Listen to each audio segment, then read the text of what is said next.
And joining me now is our CTV News political commentator, Scott Reid. Scott, thanks very much for joining us. Hi, Roger. We've been through this before. Do we have optimism that we'll have a deal by Friday? Not much. I mean, things are, as the Prime Minister says, in an intense phase. I think they're also tense. And the sense that one gets from the comments from the Prime Minister, from the body language, and certainly from the comments from President Trump, that Canada is simply not the White House's priority right now. And, that really cast doubt on the August 1st deadline. And that's not necessarily to say that's the fault of the Canadian government.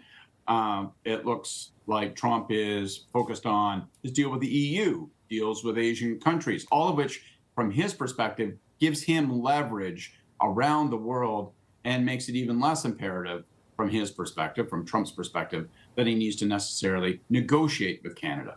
How does Canada approach this then, especially if we see the deadline come and go? Do we look for an extension or do we look at tariffs on our own, retaliatory? I think we keep at it. I don't think retaliatory tariffs are going to put us where we want right now. I mean, here's the real challenge. There is a dark scenario here, and the dark scenario is that Donald Trump sees August 1st come and go, and he's angered by that he's offended. And so in a fit of pique, he says, well, if I can't get Canada to do exactly as I wish, to dance precisely in the way I prefer, then I'm actually going to apply tariffs in a bunch of areas that are not currently tariffed, industry sectors that might be covered by CUSMA. And that's the great challenge, is that we may not be trying to choose between a deal and no deal. We may be choosing between no deal and a much worse status quo. So the government of Canada has to juggle that. That obviously weighs heavy on its mind in terms of what might be possible and what it might have to agree to on the eve of August 1st.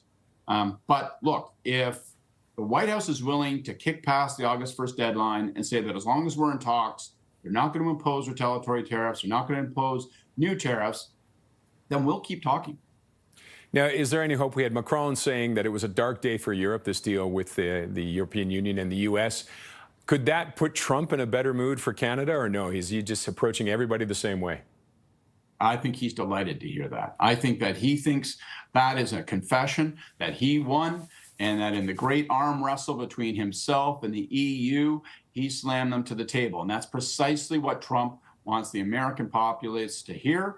And I think if anything, it emboldens him. Now, we should look at that EU deal because it shows you, although they do not have a free trade agreement of the kind that we in Mexico have, it shows you the architecture of what Trump wants. He wants us to buy a bunch of his stuff, military equipment, so on and so forth. He wants us to agree to a sticker price tariff across the board. That's very hard for Canada to do because so many of our sectors and industries are compliant with CUSMA and do not pay any tariff. So we're not going to voluntarily accept tariffs on a wide variety of goods and services and industries and sectors.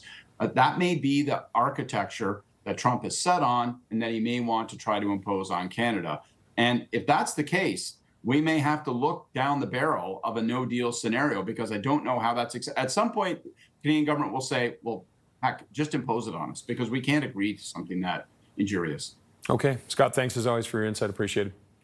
Thank you. Scott Reid is our CTV News political commentator.